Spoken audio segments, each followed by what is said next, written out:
Hi everyone. In today's tutorial, we will show you how to create motion path animations in Canva.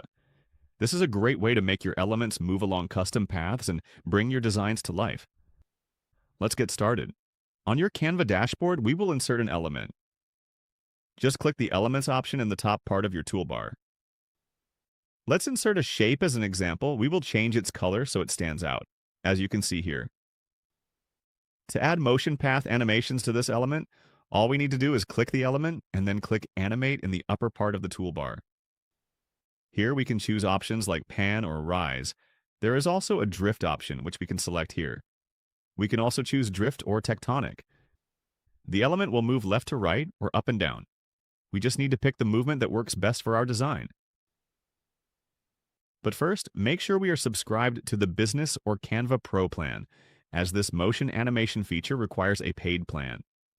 Once we have selected our option, we just click the intensity slider and apply the animation. And that's how we create motion path animations in Canva. With just a few simple steps, we can add dynamic movement and make our designs more engaging.